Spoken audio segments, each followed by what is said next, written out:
They were best friends. They ruled WWE, but in the end, they became enemies. This is the story of Triple H and Shawn Michaels, the most rebellious duo in WWE history.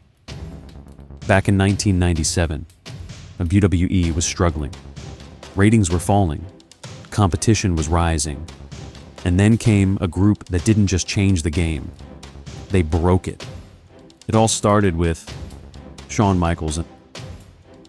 At that time, he was already a top superstar, but he wasn't playing the hero anymore. He became arrogant, controversial, unpredictable.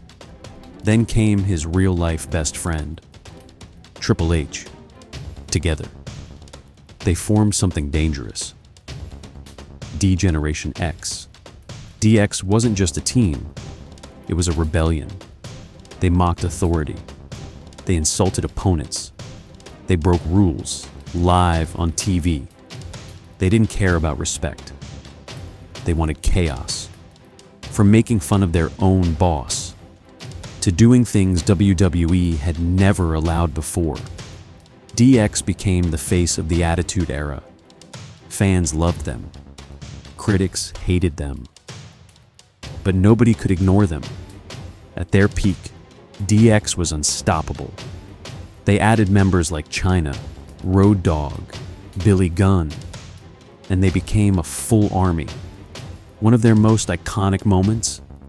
When they invaded WCW, their rival company. That wasn't just a storyline. That was real disrespect. DX had officially taken over WWE. But behind the scenes, things were falling apart. Shawn Michaels was dealing with injuries.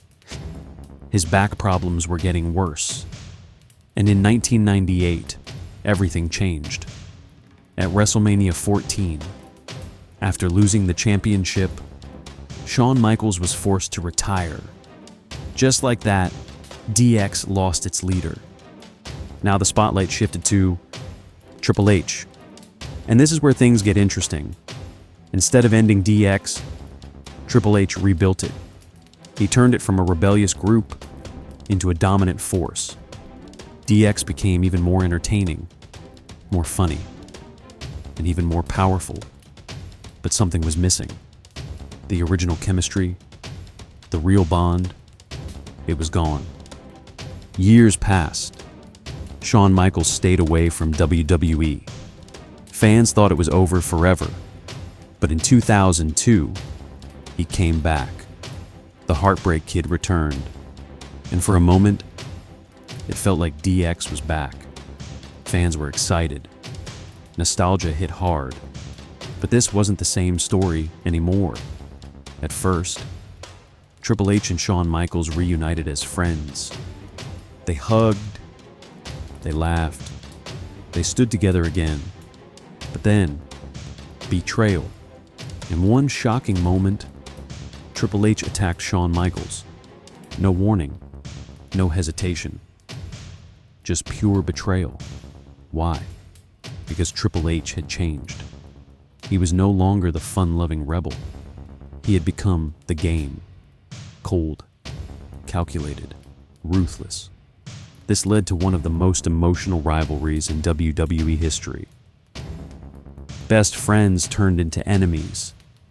They fought each other in brutal matches, street fights, unsanctioned matches, Hell in a Cell. Every fight felt personal. Because it was personal. Their rivalry lasted for years. They pushed each other to the limit. But at the same time, they created magic. Fans couldn't look away. Because deep down, everyone knew. This wasn't just wrestling. This was real emotion, real history.